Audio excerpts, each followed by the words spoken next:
जाओ। रजोगुणी तमोगुणी लोग चाहे जितना सुंदर व्यवहार करें, कभी सहवास मत करो इनका, दूर रहो। ये महापुरुषों के वचन है।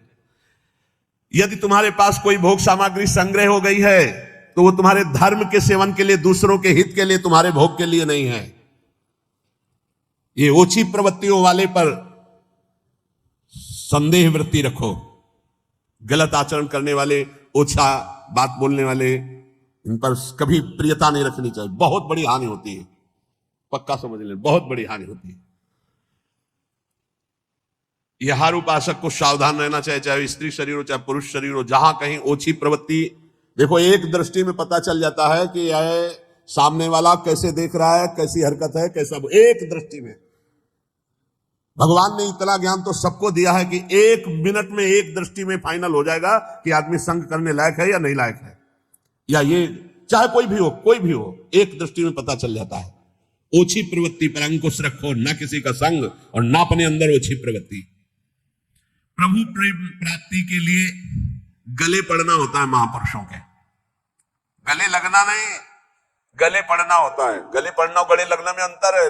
गले पड़ने का मतलब होता है अब आपके सिवा हमारे पास कोई साधन नहीं, अब आप ही हमारे प्रेम प्राप्ति के साधन भी हो और साध्य भी हो। ऐसे गुरुजन महापुरुषों का आश्रय लिया जाता है। प्रभु प्रेम प्राप्ति के लिए महापुरुषों के पीछे पड़ जाओ, गले पड़ जाओ। वो देख ले कि अभी हमारे पिंड छोड़ने वाला नहीं, दुत्कारे फटकारे तो भी नहीं, तो निश्चित भगवत प्रेम प्राप्त हो जाता है, क्योंकि भगवान उनके हृदय में जागृत हो चुके हैं। ना तुम्हारे अंदर घबराहट होनी चाहिए, ना कोई उतावलापन होना चाहिए। धैर्य, सात्विकता का अनुसरण करने वाला, भगवत दर्शन की अभिलाषा रखने वाला बड़ा गंभीर स्वभाव का होता है, बड़ा धैर्यवान होता है, जल्दी उसके धैर्य को कोई तोड़ नहीं सकता। ऐसे ही साधक को परम सिद्धावस्था की प्राप्ति होती है। जब तुम्हारे कहीं कोई पाप कर्म करने का अवसर आवे तो शर्मा जाओ, लज्जा कर लो, धिक्कार है अपने को, हटो वहां से। जब कोई गलत बोलने का अवसर आवे तो मौन, दांती पीस लो। ऐसे गलत बोलने का अवसर आवे, दांती पीस लो। जबान है ही नहीं हमारे, बोलते रहते, दांत कस के दबाए रहना, बोलना नहीं, अगर बोला तो गड़बड़ हो जाएगा। जैसे गलत करने का अवसर आवे तो मानसिक धिक्कार देना, है धिक्कार है तुझे, क्या सोच रहा है तू गलत करना चाहता। गलत बोलने का अवसर आवे तो दांती पीस लो, ऐसे राधा राधा राधा अंदर से बोलना नहीं, ये देखो परमार्थ के लिए, बिल्कुल ऐसे। और जब कहीं तुमसे कोई गलती पड़ जाए तो शर्माओ मत, फिर क्षमा मांग लो, राधा राधा गलती हो गई हमसे, आगे से गलती नहीं, उसे क्षमा कहते हैं, अंदर से प्रायश्चित करते। तो जिस कार्य करने में तुम्हें लज्जा लगे वैसा कार्य मत करो, वैसे विचार मत करो। जो तीन को बस में रखता है वो साधु, नेत्र कान जीभ, जनेंद्रिय अपने आप बस में हो जाएगी। नेत्रों को बस में रखो, जबान को बस में रखो, कान को बस में रखो। तीन का बहुत बड़ा योगदान है। जबान खूब अच्छे अच्छे पदार्थ खाएगी, खूब उल्टा सीधा बोलेगी, कान उल्टा सीधा सुनेंगे, वो नेत्र उल्टा सीधा देखेंगे तो आचरण उल्टे सीधे होंगे। इनको संभालो। तीन, रसना श्रवणेन्द्री और रसेंद्री। रसना कटो जो अन्न रटो, निरख अन्न फुटो ने, नेत्रेंद्री और श्रवण फुटो कान। नेत्र कान जीभ, तीन को जो सुधार लेता है वो साधु हो जाता है। सौ, समाधि और श्मशान, इनमें सा है। अगर समाधि को प्राप्त नहीं हुए तो सौ और श्मशान आराम से आपको मिल जाएंगे। मानव जीवन समाधि प्राप्त करने के लिए, समाधि जिसकी बुद्धि समता में युक्त होकर, बड़ा आनंद का विषय है। जैसे स्वप्न में चले गए ना, ऐसे लीला में चले जाओगे, बड़ा आनंद का विषय। मान लो हमारी बात, स्वप्न तो स्वप्न ही है, लीला तो फिर बहुत आनंद। बस आखिरी फल है वृंदावन का, लीला में प्रवेश हो जाना, लीला पात्र बन जाना। बहुत जल्दी लाभ मिलता है वृंदावन में। मैं कौन हूं, मेरा क्या कर्तव्य है, मैं क्यों जन्म लिया हूं, इसी की जानकारी करने के लिए रोज सत्संग हो रहा है। हम भगवान के हैं, हमारा लक्ष्य भगवत प्राप्ति, या हम भगवत स्वरूप है, हमारा लक्ष्य भगवत स्वरूप में स्थित हो जाना। बस इतनी प्रार्थना है कि कोई भी मनमानी आचरण मत करो। आप स्वतंत्र नहीं हो, आप दो जगह से परतंत्र हो। यदि शास्त्र आज्ञा और संत आज्ञा की परतंत्रता स्वीकार करोगे तो माया मुक्त हो जाओगे। यदि मनमानी आचरण करोगे तो ये माया तुम्हें परतंत्र बना के रौंद देगी। इसलिए शास्त्र के अनुसार भोग लगाओ, शास्त्र के अनुसार पाओ, शास्त्र के अनुसार जियो, शास्त्र के अनुसार कर्तव्य कर्म करो। श्री राधा वल्लभ लाल की।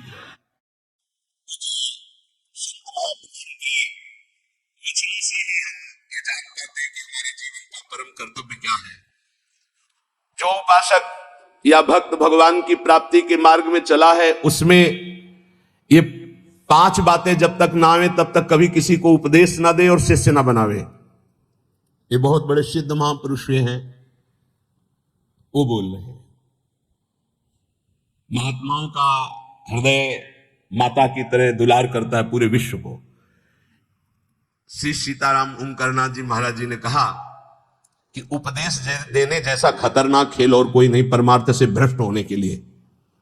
परमार्थ से भ्रष्ट होने के लिए उपदेश देने जैसा कोई खतरनाक खेल नहीं। बहुत बड़े महापुरुष है, क्योंकि उसमें देहाभिमान पुनः जागृत हो जाता है और काम आदि दोषों की बाहुल्यता, भोगों की बाहुल्यता, सम्मान प्रतिष्ठा की बाहुल्यता, और वो नष्ट होने में देर नहीं लगती। ये 5 बातें जब तक हृदय में ना जाए तब तक किसी को शिष्य न बनाए और उपदेश न दे, नहीं तो भ्रष्ट हो जाएगा पक्का। पहला, जब तक अंतःकरण पूर्ण रूप से शुद्ध ना हो जाए। अंतःकरण कहते हैं बुद्धि, मन, चित्त, अहंकार, 4 करणों को अंतःकरण कहते हैं। अंतःकरण शुद्ध कब माना जाता है? जब बुद्धि के निश्चय में एकमात्र परमात्मा है, मन में संकल्प विकल्प खत्म, केवल मन सावय मनः कृष्ण पदारविंदयो चित्त मुरारी पादार्पित चित्त वृत्ति अहंकार दासत्व में एक भी विकार जिसके अंतःकरण में उदय नहीं होता, वो शुद्ध अंतःकरण वाला महापुरुष प्रथम उपदेश का पहला अधिकारी। अंतःकरण में किसी भी तरह का कोई भी विकार ना होना, पूर्ण अंतःकरण का शुद्ध होना। दूसरा, जो व्यक्ति, ये हम नहीं कह रहे, बड़े महापुरुष कह रहे हैं, सामने शास्त्र इसीलिए रख के बोलते हैं कि आप ये ना सोचे कि हम कोई मनमानी बोल रहे हैं। कुछ भी होगा तो हृदय, शास्त्र, संत तीनों से मिली हुई बात होगी, स्वतंत्र नहीं होगी। कोई भी ऐसी बात यहां से अनुभव युक्त भी निकलेगी तो आप पढ़ लेना, कहीं ना कहीं लिखा होगा। ऐसा नहीं हो सकता कि वो हमारे मनमानी बात हो, क्योंकि हमारा मन बचपन से लेके अभी तक जिसका स्वाध्याय करता रहा, जिनकी जूठन खाता रहा, जिनके चरणों के आश्रित रहा, वही मन में बैठ के बोलते हैं और कोई नहीं।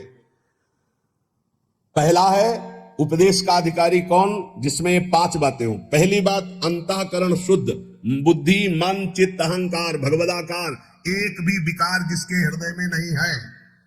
दूसरा, जो व्यक्ति स्वार्थ के लिए उपदेश सीखता है,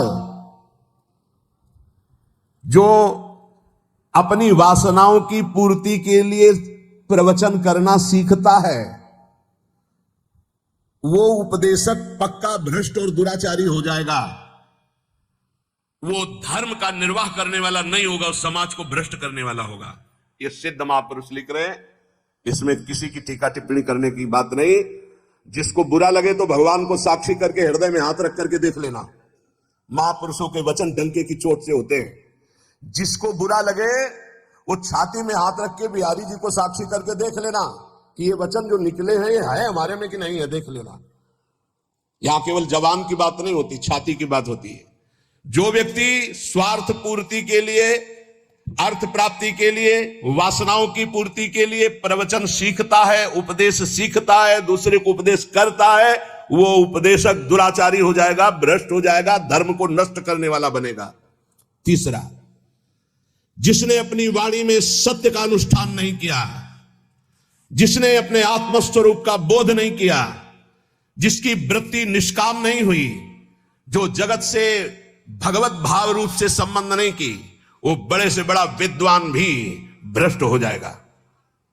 वो बड़े से बड़ा विद्वान भी भ्रष्ट हो जाएगा। ये देख लो, जिसके वाणी में सत्य नहीं, जो आत्मस्वरूप का बोध प्राप्त नहीं किए, जिसकी बुद्धि में निष्कामता नहीं, जो चराचर जगत में भगवत स्वरूप का भाव नहीं किए, वो बड़े से बड़ा विद्वान भी पतित हो जाएगा। चौथा, उपदेशक ब्रह्म विद्या और निधिध्यासन दोनों साथ में, अर्थात शब्द ब्रह्म का ज्ञान और पर ब्रह्म की अनुभूति दोनों। जो शब्द ब्रह्म का ज्ञान और पर ब्रह्म की अनुभूति से युक्त होगा, उसमें अमानिना मान देना, निर्माणता सबसे बड़ा सद्गुण होगा, निष्कामता उसके स्वभाव में होगी, ऐसा उपदेशक संसार के धर्म की प्रतिष्ठा करके सबको सुख प्रदान करता है। पांचवा, जो स्वयं अपने मन को कृष्णाकार कर चुका है, जो इष्ट के प्रेम में डूबा हुआ है, जिसका केवल इष्ट से दृढ़ विश्वास और संबंध है, जो इष्ट के स्मरण में डूबा हुआ उपदेश करता है, जो दुनिया में एकमात्र परम स्वतंत्र सत्ता श्री भगवान की देखता है, जो सबका परम मंगल करने का उद्देश्य रखकर, केवल उद्देश्य रखकर भगवत चर्चा करता है, उसका उपदेश देना यथार्थ धर्म का प्रकाश करने वाला होगा। ब्रह्मबोध होना शास्त्रों के स्वाध्याय का फल है। भगवत प्रेम होना यह समस्त साधन और भक्ति का यथार्थ फल है। नहीं सो सब धर्म कर्म जर जाऊ, जहां न राम पद पंकज भाऊ। जब तक प्रभु के चरणों में प्रेम ना हो जाए या तत्वबोध ना हो जाए, तब तक उपदेश नहीं करना चाहिए। ऐसा महापुरुषों का नहीं तो लिखा हुआ है, जो व्यक्ति स्वार्थ के लिए, जो धन के लिए, वासना के लिए, सम्मान के लिए, सुख सुविधा के लिए सीखता है और उसका उपदेश करता है, उसका चरित्र भ्रष्ट हो जाता है। महापुरुषों ने जो कहा है वो अपने अनुभव से कहा है।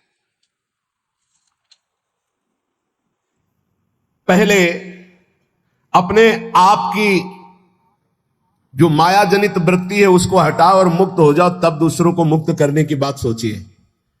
पहले अपना कल्याण करो, जग का कल्याण स्वयं होगा। यह शास्त्रीय सिद्धांत है। पहले खुद की वृत्तियों को ठीक करो, पहले खुद काम क्रोध विजयी बनो, पहले खुद निरंतर नाम जप का रसास्वादन करो, फिर बोलोगे तो निहाल कर दोगे।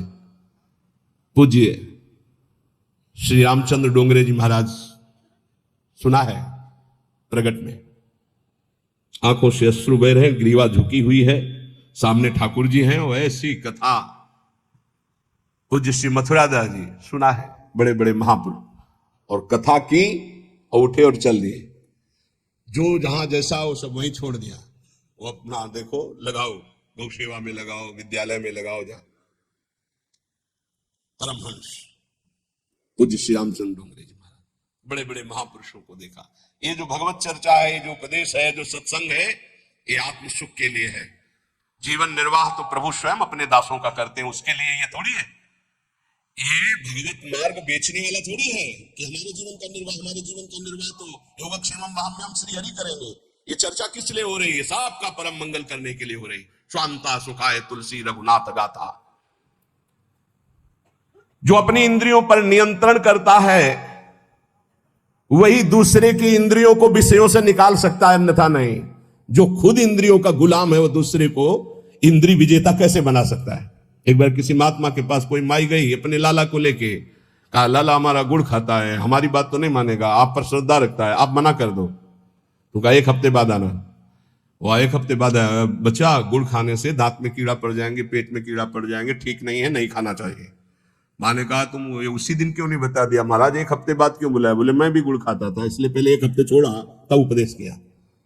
जो अपनी इंद्रियों पर विजय प्राप्त नहीं किए हुए है वो दूसरों की इंद्रियों को विषयों से कैसे हटा सकता है?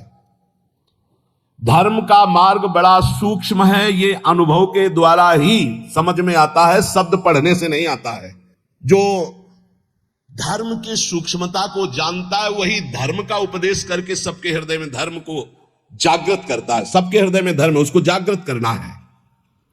जिसने एक श्री भगवान के स्मरण को मजबूती से पकड़ लिया है उसको किसी की खुशामद करने की जरूरत नहीं अपने भरण पोषण के लिए। श्री भगवान को जिसने पकड़ लिया उसको किसी की खुशामद करने की जरूरत नहीं अपने भरण पोषण के लिए। दुर्जनों के लिए ये सज्जन पुरुष ही हैं जो उनकी कटुता, उनकी गाली, उनके अपमान को सहकर उनका कल्याण करते हैं। केवल प्रवचन से कल्याण नहीं हो जाएगा जब तक सज्जनता, साधुता नहीं आएगी। साधुता बहुत बड़ी बात है, प्रवचन कर लेना बहुत सरल बात है, साधुता बड़ी बात है। कबहू कहो या रहानी रहोगो, श्री रघुनाथ कृपालु कृपाते साधु स्वभाव गहोगो। परहित निरत निरंतर मन क्रम वचन नेम निबहोगो। मन वचन कर्म से दूसरे का परम मंगल परुख बचन अति दुशाश्रवण सुनते पावक न दहोंगो, जथा लाभ संतोष सदा काहू सो कछु न चाहोंगो, कबहू कहो या रहनी रहोंगो, श्री रघुनाथ कृपालु कृपाते साधु स्वभाव गाहोंगो। साधु वही है जो बड़ी बड़ी सिद्धियों को ठोकर मारकर दूर करके भगवान के प्रेम में डूबता है, ठोकर मार करके। हित महाप्रभु कह रहे हैं, वेणु कानन क्वणित श्रवण सुंदर सुनत मुक्ति सम सकल सुख पाए पग पेलरी, आज तू ग्वाल गोपाल सो खेलरी। वेणु कान देख लाल बंसी बजा रहे हैं, बंसी में वो परमानंद की वर्षा कर रहे हैं कि अगर एक बार श्रवणेंद्री में पड़ जाए तो मोक्ष सुख को भी पैर से ठुकरा करके प्रेम रस में कूद पड़े, ऐसा बंसी की ध्वनि है। प्यारी जू से करे, लाडली जू देखो वेणु कानन कुणित श्रवण सुंदर सुनत मुक्ति सम सकल सुख पाए पग पेली। लाडली जू देखो कैसी अद्भुत बंसी बज रही, वही बंसी चतुरासी जी है, वही बंसी जो मोक्ष सुख को भी फीका कर दे, वो साक्षात बंसी की ध्वनि है चतुरासी जी। ये बंसी जी की वाणी है। हरिवंशी स्वयं हित महाप्रभु के रूप में वही गायन। अरे अद्भुत सुख जो सिद्धियों को ठोकर मार करके आगे बढ़ता है, वो भगवान के प्रेम को प्राप्त होता है। भजन करो, भजन करो, नहीं तुम्हें ठोकर मारेगी माया। भजन करो, नहीं तुम्हें ठोकर मारेगी। भजन किया तो सिद्धियों को ठुकरा कर भगवदानंद में डूबता है। तू परम स्वतंत्र स्वाधीन भगवान का दिव्यांश है, किसी की पराधीनता की जरूरत नहीं। पर ये स्थिति तभी आएगी जब भजन करोगे। भजन परमार्थ का मार्ग व्यवहार से होकर ही गुजरता है, इसलिए जिसका व्यवहार परमार्थ में होता है वही सिद्ध साधु होता है। व्यवहार भी परमार्थ में होना चाहिए। व्यवहार अमर्यादित हुआ, धर्म विरुद्ध हुआ तो पाखंड है, साधुता नहीं। व्यवहार बिल्कुल शुद्ध, तस्मात् शास्त्रम प्रमाणन्ते कार्या कार्यो व्यवस्थितो, शास्त्र के अनुसार होना चाहिए। भगवान व्यापक है, सबके हृदय में है, तुम्हारे हृदय में भी है, पास में भी है, बहुत दूर भी है, अंदर भी है, बाहर भी है। तो पाखंड किससे करोगे, छुपाव किससे करोगे, दुर्व्यवहार किससे करोगे? जो ये जानता है वही साधु है। जो स्वयं नहीं कर सका उसको कभी उपदेश देने का अधिकार नहीं है। अपनी दिनचर्या ऐसी बनाओ जो गुरु प्रदत्त अनंत शक्ति प्रदान करने वाली अखंडानंद में स्थित करती है दिनचर्या। ऐसा कभी मत करो जो गुरु प्रदत्त दिनचर्या है उसका खंडन हो जाए तो दुख तुम्हें घेर लेगा, निश्चित समझना। ये बहुत बड़े महापुरुषों की वाणी है। अपनी दिनचर्या गुरु प्रदत्त ऐसे बनाओ जिससे अनंत शक्ति और अखंडानंद की प्राप्ति होती है। दिनचर्या से ही होती है। ऐसा कभी मत दिनचर्या का खंडन करो जो तुम्हारी शक्ति को छीन करके तुम्हें दुख में फंसा दे। ऐसी दिनचर्या विजयी होनी चाहिए कि आपके पास समय ही नहीं है। आपके पास अपनी दिनचर्या से बड़ा सौभाग्य है अपने साधकों को कि 1 मिनट के लिए समय नहीं। अगर कभी कहीं ऐसा तो 1 मिनट निकालना मुश्किल है। अपनी दिनचर्या ऐसी बना दी है गुरु जी ने, श्री जी ने। किसी भी परिस्थिति में तुम्हारे मन में कमजोरी नहीं आनी चाहिए। चाहे जैसी परिस्थिति, तुम्हें याद होना चाहिए ये इष्ट के द्वारा पास करके भेजी हुई परिस्थिति। मैं डगमगाऊं क्यों, मैं भयभीत क्यों? कोई ना कोई बहुत मंगल विधान है, मेरे इष्ट ने भेजा परिस्थिति, इसलिए मैं मस्ती से रहूंगा चाहे जितनी बुरी स्थिति क्यों ना आ जाए। हृदय में या बाहर परिस्थिति, स्थिति या परिस्थिति, संतुष्टा येन केनवा, ये बहुत बड़ी बात है। क्योंकि इष्ट ने भेजा है ना, चयन किया इष्ट ने, किस लिए? होगा कोई उनका विधान, मंगल विधान। शांत प्रसन्न मुद्रा, कभी खिन्न नहीं, निकल जाएगी परिस्थिति और स्थिति भी। कभी कभी अंदर में भी स्थिति गड़बड़ होती है, बाहर भी परिस्थिति। इन्हीं के वचन अभी सुनाए थे पीछे। पापियों का ऐश्वर्य बढ़ता है। प्रश्नकर्ता को सुन ले ध्यान से। ज्यादातर प्रश्न करते हैं कि धर्म में चलने वाले को बड़े धक्के मिलते हैं, पाप करने वाले बड़े मौज से होते हैं। पापियों का ऐश्वर्य बढ़ता है, स्वीकार करते हैं। क्यों? क्योंकि उनके पुण्यों का नाश किया जा रहा है। तुम धर्म के फल में संदेह मत करना। ये पापियों का जो ऐश्वर्य बढ़ रहा है, इनको जैसे फांसी की सजा देने वाले को अंतिम इच्छा पूरी की जाती है, ऐसे सर्वनाश का खेल इनका शुरू होने वाला है। इसलिए इनके पुण्यों को फटाफट भुगाया जा रहा है। भोग ले। हम तो अपनी भाषा में कहते थे एकांतिक में कि जैसे 4 आदमी 2 हाथ पकड़ के 2 पैर पकड़ के ले जा रहे, आप कह रहे धन्य है, ना लिफ्ट से जा रहा है, ना पैदल जा रहा है, 4 आदमी की गोद में जा रहा है, 8वीं मंजिल पर ले जाए, धन्य उसका, धन्य नहीं है। ऊपर जाके पटकने जा रहे हैं नीचे। अब बताओ, ले जाते समय तो तुम देख रहे हो कि ना लिफ्ट में है, ना पैर से चल रहा है, कितना सौभाग्य है। लेकिन परिणाम पता है आपको, ये 4 लोग उसको ऊपर 8वीं मंजिल में ले जाकर पटकने जा रहे हैं। अब क्या लगेगा? धन्य नहीं लगेगा, बड़ेगा दुर्भाग्य है, मरेगा जाके। ऐसे ही पापी आदमी जब चारों खाने में हरा भरा नजर आवे, ना बढ़ता नजर आवे, तो आप हाथ जोड़ के शोक मगन होना, अब मरेगा ये जाके। ये 4 जो ले जा रहे ना, ये ऊपर से पटकेंगे जाके। चारों तरफ हरा भरा, जिधर देखो उधर माला माल, जय जय जय जय, दिया सलाई लग रही सुकृत में, पुण्य में, क्योंकि पाप कर रहा है, अब भस्म होगा। कभी कभी गुरुजन जब समझाते हैं और जब देख लेते हैं ना कि बहुत पैंग लंबी बढ़ गई, तो मौन हो जाते हैं, नहीं समझता जीव।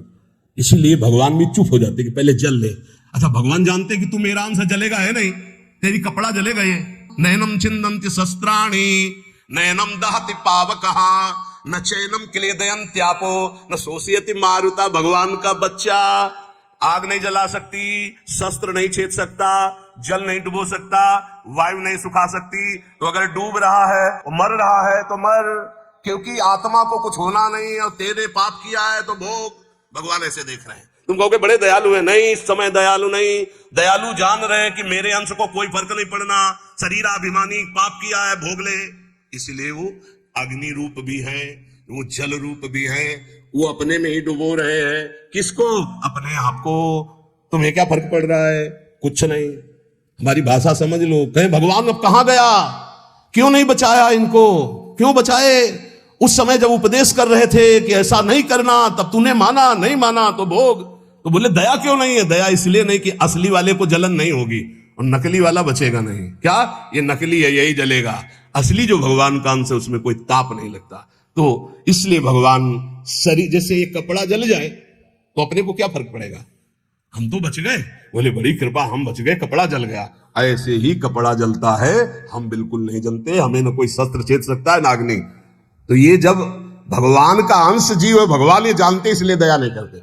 अब कोई सही ढंग से चले और फिर उसके कपड़े में भी खरोच आने की बात होगी तो भगवान नहीं आने देंगे। और तुम दूसरों के शरीरों को भून भून के चटनी के साथ खाओ तो बिना चटनी के आग तुम्हें भून देगी। हमारी बातें बुरी लगेगी, लेकिन लिख लो, बिल्कुल फायर विकेट तब आएगी जब भून के तैयार हो जाओगे। पहले बूंद नहीं पानी मिलेगा, क्योंकि तुमने चटनी लगा के खाया है। वो अग्निदेव बिना चटनी के तुम्हें खा जाएंगे, क्योंकि वही अग्नि भगवान का स्वरूप है।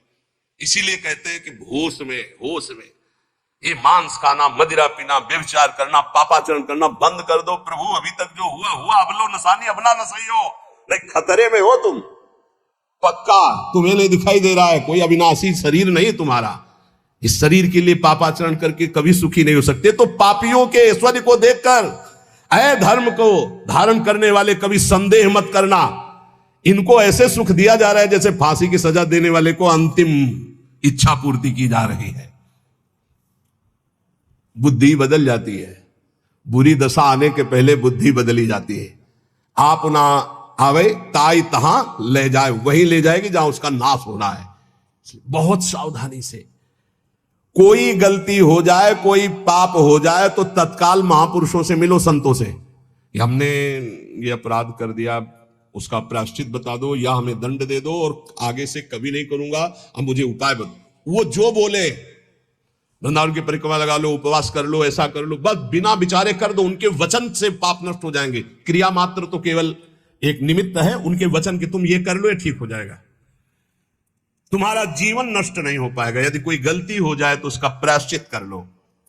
देखो, जो भगवान का भजन करते हैं, कभी भगवान से कुछ मांगते नहीं, उनकी पूरी जिम्मेवारी भगवान स्वयं ले लेते हैं। अगर तुम मांगना ही है तो भगवान से भजन मांगो, भजन कि मेरा निरंतर भजन बनता रहे। तुम अल्पज्ञ हो, भजन के सिवा और जो भी मांगोगे वो धोखा हो जाएगा, कोई लाभ नहीं है। ध्रुव जी को भी बड़ी अशांति हुई थी परम पद मिलने का, अटल पद भी मिलने के बाद। यदि तुम भजन करने वाले हो तो तुम्हारी निंदा होगी पक्का। भीतर ही भीतर जब निंदा हो तो प्रसन्न होना, उससे कभी शत्रुता मत करना, क्योंकि वो निंदा करने वाला कृपा करके भगवत प्राप्ति में जो बाधक पाप है उसको वो ले रहा है। बड़ी कृपा है। निंदा करना दूसरों के पापों को लेना है, अपने को तो करना नहीं है। दूसरा कोई अपनी निंदा करे तो बहुत प्रसन्न होना है। ये कितना महान है कि जो हमें भगवत प्राप्ति में बाधक भाव थे उनका वो अपहरण कर रहा है। बिना प्रयास के, बिना प्रयत्न के, बिना भोगे तुम्हारे प्रारब्ध का नाश करने की सामर्थ्य निंदा में है, जो तुम्हारी दूसरे निंदा करते हैं। बड़े कृपालु है। इसलिए निंदक को परम सहायक मित्र मानना चाहिए। निंदक नेरे राखे आंगन कुटी छवाए, समीपे रहे जिससे कोई चूक ना होने पाए, हर गलती वो हमारी देखे। और भगवान बड़े कृपालु हैं। निंदक को सूक्ष्मदर्शी लगाने की जरूरत नहीं होती, सीसी कैमरा लगाने की जरूरत नहीं होती। उनके कान और नेत्र वहीं लगे रहते हैं और वो एक एक बात पकड़ करके साधु की और उसको निर्मल करते रहते हैं। इसलिए धन्य है, प्रणाम है, स्वस्थ रहे निंदक। अंतिम में उनको भगवत प्राप्ति हो, क्योंकि हमें भगवत प्राप्ति में बड़ा सहयोग किए। निंदा करने वाले महान मित्र हैं जो हमारे प्रारब्ध को बिना भोगे वो काट देते हैं। दूसरों की निंदा करने से जो हमारे पाप नष्ट होते हैं, अपनी प्रशंसा करने से अपने पुण्य और तप नष्ट हो जाते हैं। अपने मुख से कभी अपनी प्रशंसा न करे, दूसरे जो हमारी निंदा करते हैं उसे चैन से, आनंद से सुन ले कि हमारे ऊपर भगवान की बड़ी कृपा है, बड़ा पावन किया जा रहा है। जब तक तुम्हें आत्मानंद का अनुभव ना मिले, भगवदानंद का अनुभव ना मिले, तब तक विषयानंद से दूर रहना, विषयानंद के भोगी पुरुषों से दूर रहना। भगवदानंद का अनुभव करने वाला चक्रवर्ती सम्राट को भी एक तिनके के बराबर समझता है। सुरपति नरपति लोकपति जिनके भावे घास। भगवदानंद का अनुभव करने वाला चक्रवर्ती सम्राट को वही तिनके के समान समझता है। अब अंदर से देख लो, प्रभु के प्रति भाव है या धन के प्रति या पद के प्रति, तो वैसे ही हो जाएगा। भगवदान